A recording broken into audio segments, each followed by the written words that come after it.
Hawkesbury residents are facing a tense morning, with flood levels predicted to exceed those of the 2021 disaster by midday.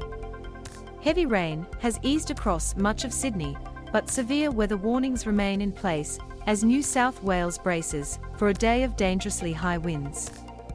There are 61 evacuation orders still in place across the state, with the SES responding to 3,000 requests for help in the past 24 hours. More severe thunderstorms forecast for Queensland as heatwave grips the north. Fresh severe weather warnings have been issued by the Bureau of Meteorology overnight as more rain continues to lash New South Wales. The BOM has reissued a severe weather warning for damaging wind gusts, with peak gusts of over 90 km/h possible over the Sydney metropolitan, northern south coast, Illawarra and eastern southern tablelands districts, becoming likely about the coastal fringe. Wind gusts of 111 km/h were recorded at Molineux Point at 9:34 p.m, while shortly before that, gusts of 94 km/h were recorded at Sydney Airport around 9:20 p.m. The damaging wind gusts are expected to persist through the day.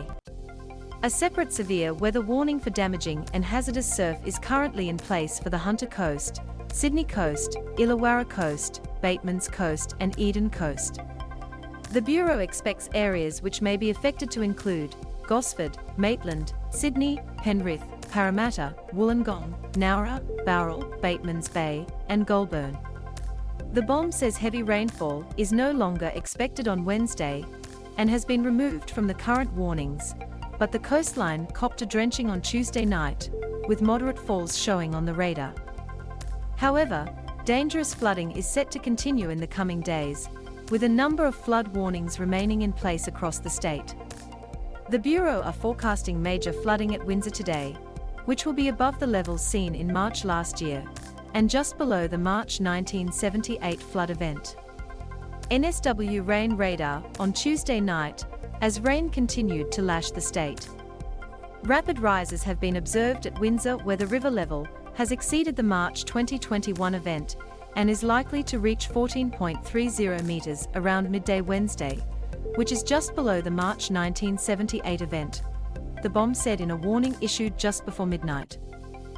Major flooding above the levels seen last year is also taking place along the Hawkesbury River at North Richmond, Windsor, Sackville, Lower Portland and Wiseman's Ferry. Forecast rainfall for Wednesday morning may cause further rises in the Hawkesbury-Nepean Valley, they noted.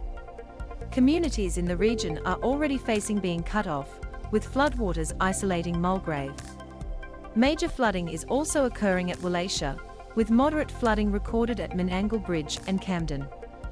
There's also been a moderate flood warning update for the St George's Basin, with Island Point Road approaching a peak, and the Sussex Inlet may peak at the moderate flood level, with evacuation orders in place for residents in both areas.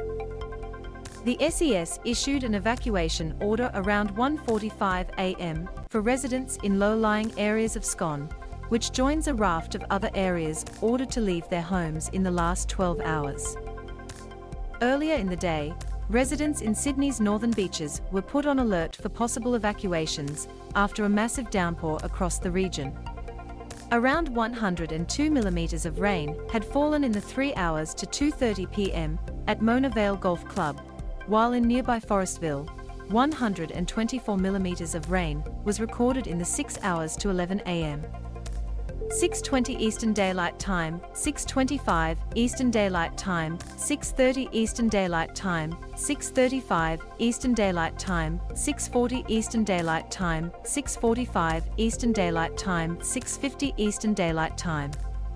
A car is trying to get through floodwaters, which have almost reached the top of its tiers in Manly Vale. And Mosman copped 51 millimeters of rain in the 1 hour to 1:45 p.m. The deluge sparked evacuation warnings, as Manly Dam threatened to spill and floodwaters began quickly rising in Freshwater, Brookvale, Curl and the surrounding suburbs.